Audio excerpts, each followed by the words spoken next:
혹시 이런 경험 있으세요? 책은 사놨는데 아이 앞에만 가면 안 읽으려고 하고 읽어줘도 3페이지도 못 가서 도망가고 결국 책장은 장식장이 되어버린 경험. 저도 그랬습니다.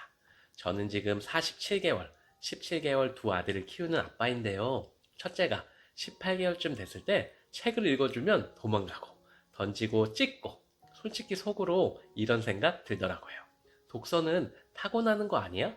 우리 애는 책이랑 안 만든 거겠지? 이 생각 많은 부모가 합니다. 그리고 여기서 가장 큰 독서 실패가 시작됩니다. 아이 독서 습관은 아이 문제다. 이 생각 사실은 완전히 틀렸습니다. 미국 대학원 연구에 따르면 영유아기 독서 습관은 책의 종류보다 누가 읽어주느냐, 어떤 정서로 읽어주느냐가 아이의 뇌 발달에 훨씬 더 큰 영향을 줍니다. 특히 여기서 중요한 한 사람이 있습니다. 바로 아빠입니다. 많은 집에서 이런 구조죠. 엄마는 하루 종일 아이와 함께 있고 아빠는 읽어주고 싶은 마음은 있는데 어색해서 혹은 어떻게 해야 할지 몰라서 뒤로 빠집니다. 그래서 독서는 늘 엄마 몫이 됩니다. 그런데요, 아이들 입장에서 보면 이게 아주 치명적입니다. 이 영상 끝까지 보시면 왜 아빠가 책을 읽어줄 때 아이가 똑똑해지는지, 독서 습관이 절대 실패하지 않는 구조가 뭔지, 하루 5분으로도 가능한 아빠 독서의 결정적 포인트 3가지를 완전히 이해하게 됩니다. 그리고 아마 이런 말 나오실 거예요. 아, 그래서였구나. 이걸 왜 아무도 안 알려줬지? 이 영상을 보게 된 건 아마도 지금 이 순간 시청자분들과 아이를 위한 작은 기적일지도 몰라요.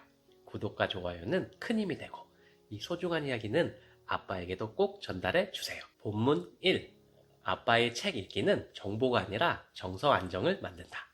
많은 부모님들이 이렇게 생각하세요. 아직 어려서 책 내용을 이해 못해요. 글자도 모르는데 읽어줘봤자 무슨 소용이 있나요? 그런데요, 이 말 속에는 아주 중요한 오해 하나가 숨어 있습니다. 아이에게 독서는 이해의 문제가 아니라 느낌의 문제라는 것입니다. 아이의 뇌는 책을 볼 때 가장 먼저 이런 질문을 던집니다. 이 시간은 안전한가? 나는 지금 보호받고 있는가? 이 질문에 예스가 나오지 않으면 아이는 글자를 보지 않습니다. 이야기를 듣지 않습니다. 뇌도 열리지 않습니다. 이건 감정의 문제가 아니라 뇌과학의 문제입니다. 미국 대학원 연구에 따르면 영유아 뇌 발달의 핵심 조건으로 항상 이 한 가지를 강조합니다. 뇌는 안전하다고 느낄 때 가장 잘 학습한다. 아이의 언어 영역, 기억력, 사고력은 편안한 정서 상태에서만 활성화됩니다. 즉, 아이가 긴장한 상태에서는 아무리 좋은 책도 소음일 뿐입니다. 여기서 아빠가 등장합니다. 이 지점에서 아빠의 역할이 결정적으로 중요해집니다. 많은 분들이 엄마가 더 많이 돌보니까 엄마가 읽어주는 게 낫지 않나요? 라고 묻습니다. 하지만 뇌는 다름에 반응합니다. 미국 대학원 연구에 따르면 아빠의 상호작용은 아이 뇌에 다음과 같은 신호를 줍니다. 세상은 넓다. 나는 보호받고 있다. 새로운 자극도 안전하다. 엄마의 반복적 돌봄이 안정의 기초를 만든다면 아빠의 참여는 정서적 확장을 만듭니다. 그래서 아빠가 책을 읽어줄 때 아이의 뇌에서는 언어 영역, 감정 조절 영역, 집중 회로가 동시에 활성화됩니다. 이게 바로 아빠 독서가 똑똑해지는 이유의 핵심입니다. 저도 처음엔 책을 어떻게 읽어야 할지 몰랐습니다. 톤도 어색하고 등장인물 목소리도 못 바꾸고 솔직히 말하면 전혀 재미없게 읽었습니다.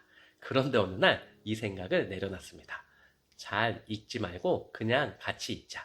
그래서 이렇게 했어요.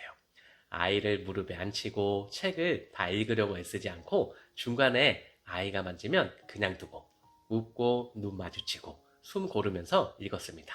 그랬더니 아이 행동이 바뀌기 시작했습니다. 아이들은 글자보다 그림보다 부모의 얼굴을 먼저 봅니다. 아빠 지금 어떤 표정이야? 아빠 지금 나랑 있는 거 좋아? 이 질문에 아빠 얼굴이 편안하면 아이의 뇌는 이렇게 판단합니다. 아, 이 시간은 괜찮은 시간이구나. 이 순간 독서의 문이 열립니다. 많은 부모가 하는 치명적인 실수. 집중해. 끝까지 들어야지. 왜 또 딴짓해? 이 말은 아이에게 이렇게 들립니다. 이 시간은 긴장해야 하는 시간이구나. 그 순간 아이네는 다칩니다. 전문가들이 말하는 정서 안전 독서 3가지 원칙. 첫 번째, 속도는 아이에게 맡긴다. 다 읽지 않아도 됩니다. 두 번째, 반응이 없어도 계속 함께한다. 뇌는 반복된 안전을 기억합니다. 세 번째, 아빠가 먼저 편안해야 한다.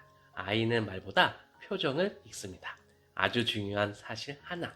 아이에게 독서는 지식을 쌓는 시간이 아니라 나는 존중받고 있다는 기억을 쌓는 시간입니다. 그 기억은 학교에서, 친구 관계에서, 세상이 무서울 때 아이를 붙잡아 줍니다.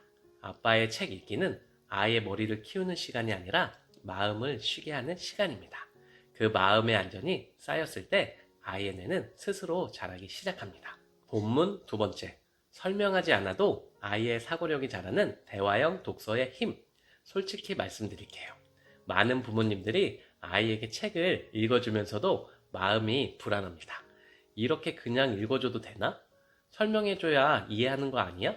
질문을 해야 똑똑해지는 거 아닌가? 그래서 무의식적으로 책을 가르치기 시작합니다. 우리가 너무 많이 하는 독서 실수. 이게 뭐야? 빨간 사과지. 주인공이 왜 울었을까? 말해봐. 아니지. 이건 이렇게 생각해야지. 이 순간 부모는 열심히 가르치고 있지만 아이의 뇌는 조용히 닫히고 있습니다. 왜일까요? 아이의 뇌는 정답이 있는 질문을 싫어합니다. 아이의 뇌는 틀릴 수 있는 상황을 본능적으로 피합니다. 특히 영유아기 아이에게 질문은 이렇게 들립니다. 지금 시험 보는 건가? 틀리면 혼나는 건가? 그래서 아이는 대답을 멈추고 시선을 피하고 책에서 멀어집니다. 이건 의지가 약해서가 아닙니다. 뇌의 자기보호 반응입니다. 미국 대학 언어발달연구에서 공통으로 강조하는 독서 방식이 있습니다. 바로 대화형 독서입니다. 그런데 여기서 말하는 대화는 많이 말하는 것이 아닙니다. 설명을 잘하는 것도 아닙니다. 부모가 말 줄이고 아이 생각을 기다리는 것, 이게 핵심입니다. 대화형 독서의 본질은 기다림입니다. 아이의 사고력은 부모의 말로 자라지 않습니다. 부모가 멈췄을 때 아이의 뇌가 움직이기 시작합니다. 부모가 바로 설명하면 아이는 듣기만 합니다. 부모가 잠시 기다리면 아이는 생각합니다. 이 차이가 언어력, 사고력, 자존감을 가립니다. 실제 장면 하나 떠올려 볼게요. 아빠가 책을 읽다가 이 장면에서 멈춥니다. 토끼가 혼자 숲에 남았어요. 그리고 이렇게 말하지 않습니다. 왜 혼자 남았을까? 무섭지 않았을까? 대신 아무 말도 안 합니다. 그냥 아이 얼굴을 봅니다. 숨을 고릅니다. 기다립니다. 이때 아이 뇌에서 일어나는 일. 아이 뇌는 처음엔 가만히 있습니다. 그런데 부모가 재촉하지 않으면 뇌가 이렇게 반응합니다. 내가 말해도 되는 상황이네. 생각해도 괜찮은 시간이네. 그리고 어느 순간 아이 입에서 아주 작은 말이 나옵니다. 무서워. 이 한마디는 언어 발달, 감정 인식, 사고 확장의 시작입니다. 여기서 부모가 해야 할 단 한 가지. 설명하지 마세요. 고쳐주지 마세요. 대신 이렇게 말하세요. 그랬구나. 아빠는 내 말이 궁금해. 이 한 문장은 아이 뇌에 이런 메시지를 줍니다. 내 생각은 안전하다. 말해도 괜찮다. 그래서 대화형 독서는 뇌를 바꿉니다. 대화형 독서를 자주 경험한 아이는 연구 결과에서 공통적으로 나타납니다. 말이 늦어도 말을 포기하지 않고 질문받지 않아도 스스로 말하려 하고 틀릴까봐 숨지 않습니다. 이건 지식의 차이가 아니라 정서 안전의 차이입니다. 부모들이 가장 불안해하는 질문. 아이가 아무 말도 안 하면요. 괜찮습니다. 정말 괜찮습니다. 말하지 않는 시간에도 아이의 뇌는 듣고 느끼고 연결하고 있습니다. 씨앗은 눈에 보이지 않는 시간에 먼저 자랍니다. 오늘부터 바로 쓰는 대화형 독서 3단계. 읽다가 멈춘다. 중간에 멈추는 게 실패가 아닙니다. 두 번째, 질문 대신 기다림을 준다. 5초, 10초 충분합니다. 세 번째, 아이 말에 의미를 붙이지 않는다. 그럴 수도 있겠네. 이것만 지켜도 독서의 질이 완전히 달라집니다. 아이의 생각은 부모의 설명이 아니라 부모의 기다림에서 자랍니다. 책을 잘 읽어주는 부모보다 아이 말을 기다려주는 부모가 아이를 훨씬 멀리 데려갑니다. 본문 3번째, 하루 5분, 평생을 바꾸는 독서 의식, 꾸준함을 만드는 단 하나의 루틴. 솔직히 말해볼게요. 부모님들 대부분 책의 중요성은 이미 다 알고 있습니다. 그런데도 계속 실패하는 이유는 책을 몰라서가 아니라 지속할 구조가 없기 때문입니다. 우리가 실패하는 진짜 이유. 오늘은 피곤해서 패스. 내일 제대로 읽어줘야지. 주말에 몰아서 읽어야겠다. 이렇게 생각하는 순간 독서는 습관이 아니라 숙제가 됩니다. INN은 숙제를 좋아하지 않습니다. 전문가들이 말하는 습관의 조건. 미국 행동과학 연구에서 습관이 만들어지는 조건은 딱 하나입니다. 의지가 아니라 의식. 의식이란 짧고 반복 가능하고 매일 같은 신호로 시작되는 행동입니다. 독서도 이 조건을 갖추면 저절로 굴러갑니다. 많은 부모가 놓치는 결정적 포인트. 책을 읽을 시간을 따로 만들려고 해서 실패합니다. 아이와 부모의 하루는 이미 꽉 차 있습니다. 그래서 독서는 추가하면 안 됩니다. 겹쳐야 합니다. 하루 5분 독서 의식의 핵심 구조. 이 루틴의 목표는 많이 읽기가 아닙니다. 책을 보면 마음이 편해지는 경험. 이걸 아이 내에 심는 겁니다. 1단계 시간을 정하지 말고 상황을 정하세요. 저녁 8시에 책 읽자가 아니라 이 행동 다음엔 책. 예를 들면 양치 끝 책, 불 끄기 전 책, 이불 덮기 책. INN은 시계보다 행동의 연결을 더 잘 기억합니다. 아, 이 다음엔 책이구나. 이 시간이 오면 마음이 편안해지는구나. 책은 공부가 아니라 안정의 신호가 됩니다. 2단계 끝내는 신호를 반드시 만드세요. 부모들이 가장 힘들어하는 순간이 이겁니다. 한 권 더 계속 읽어줘. 그래서 독서가 지칩니다. 해결 방법은 간단합니다. 시작 신호보다 끝 신호가 더 중요합니다. 이 책 다 읽으면 뽀뽀 하나, 마지막 페이지에서 불 끌게. 이 장면 끝나면 오늘 독서는 끝. 이 신호가 반복되면 아이는 이렇게 배웁니다. 끝이 있는 건 안전하다. 다음이 있다는 걸 안다. 그래서 떼쓰지 않습니다. 3단계 읽은 뒤 아무것도 하지 마세요. 여기서 부모들이 또 실수합니다. 뭐가 기억나? 이야기 다시 해볼까? 하지 마세요. 독서는 생각이 가라앉는 시간입니다. 그 여백이 아이의 언어를 잘합니다. 이 순간이 가장 중요합니다. 책 덮고 불 끄고 아이가 가만히 있을 때 뇌에서는 장면을 정리하고 감정을 연결하고 언어를 저장합니다. 이게 바로 진짜 독서 효과입니다.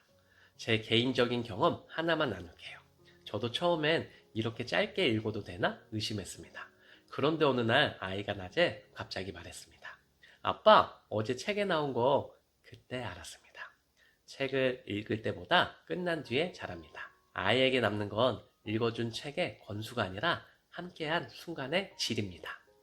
아이를 키운다는 건 사실 아이를 키우는 일이 아니라 자기 인생을 다시 살아내는 일입니다. 부모는 자기 시간을 접고 자기 꿈을 잠시 내려놓고 오늘 하루를 또 아이에게 내어줍니다.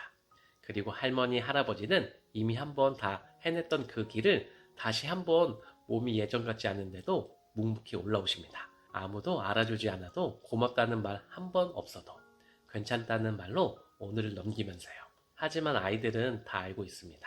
어른들이 흘린 그 한숨, 늦은 밤 불 꺼진 거실, 무릎 아픈데도 아이 책 읽어주던 그 순간을 아이들은 기억이 아니라 감정으로 품고 자랍니다. 훗날 아이가 다른 사람을 배려할 줄 아는 어른이 된다면 그건 누가 가르친 게 아니라 당신의 오늘을 보고 배운 겁니다. 오늘도 이렇게 하는 게 맞나? 스스로를 의심했다면 그 마음 하나만으로도 당신은 이미 아이 인생에서 가장 큰 선물을 주고 계십니다. 이 채널은 누군가를 가르치려 하지 않습니다. 그저 지금 이 자리에 있는 당신에게 이 말 하나만 꼭 전하고 싶었습니다. 정말 고생 많으셨습니다. 구독은 약속입니다. 앞으로도 당신이 혼자가 아니도록 제가 옆에서 계속 말해드리겠습니다. 당신은 충분히 잘해오셨습니다. 감사합니다.